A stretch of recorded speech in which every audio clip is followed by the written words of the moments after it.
పలమనేరు ప్రభుత్వ హాస్పిటల్లో డాక్టర్ల నిర్లక్ష్యం వల్ల తమ బిడ్డ చనిపోయాడని ఒడ్డూరుకు చెందిన గణేష్ ఆవేదనతో కన్నీరు మున్నీరుగా విలిపించారు. పాలు తాగుతూ పొరపోవడంతో నా బిడ్డ అనారోగ్యానికి గురయ్యాడు. వెంటనే ఆసుపత్రికి తీసుకొచ్చాం, కానీ డాక్టర్లు సరిగా చూడకపోవడంతో మా బిడ్డ ప్రాణాలు కోల్పోయాడు. గతంలో కూడా ఇదే ఆసుపత్రిలో మా బంధువుల బిడ్డ చనిపోయాడు అంటూ ఆ దుఃఖత తండ్రి గుండెలు పగిలేలా ఏడ్చారు. చిన్నారి బంధువులు తలలు బాదుకుంటూ గుండెలు పగిలేలా విలిపించడం అక్కడ ఉన్న ప్రతి ఒక్కరి కళ్ళలోనూ నీళ్లు తెప్పించింది.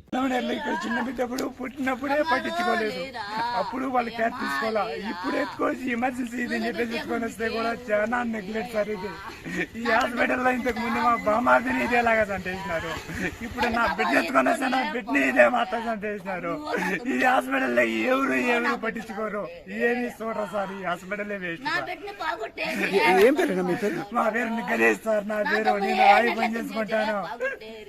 నా బిడ్డని ఎన్నిసార్లు ఇంతకు ముందు నా బామార్దికి యాక్సిడెంట్ అయిపోయినప్పుడు ఎత్తుకొని వస్తే కూడా గంటల తరబడి ఇక్కడే పెట్టుకుంటే కూడా పట్టించుకోలేదు సార్. నా బిడ్డ మా బామార్దిని సంతేరి, నా బిడ్డని సంతేరి సార్ వీళ్ళు.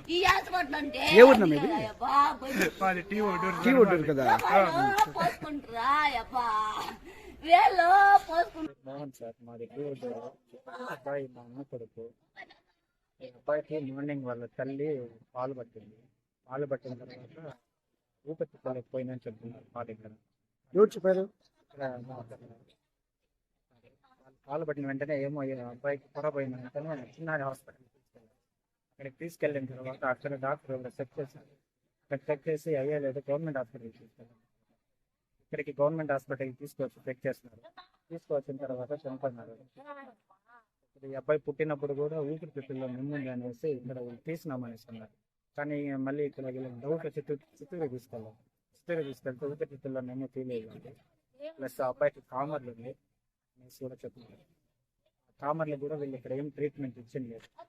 రీసెంట్గా చిత్తూరు తిరుగుతున్నారు. ఇక్కడ డెలివరీ అయిన తర్వాత ఇక్కడ ఏం పట్టించుకోవాలి దాని వల్ల డెలివరీ అయిన వెంటనే చిత్తూరుకి తీసుకెళ్తారు. అప్పుడు వీళ్ళు రికార్డ్స్ సరిగా ఇవ్వలేదు. దాని తర్వాత చిత్తూరుకి ఇక్కడ తిరుగుతా ఉన్నారు. ఇప్పుడు ఆ అబ్బాయి కొంత ప్రాబ్లం అయ్యేపటికి ఇక్కడ తీసుకొచ్చారు. ఇప్పుడు ఈరోజు ఈ అబ్బాయి చనిపోయింది.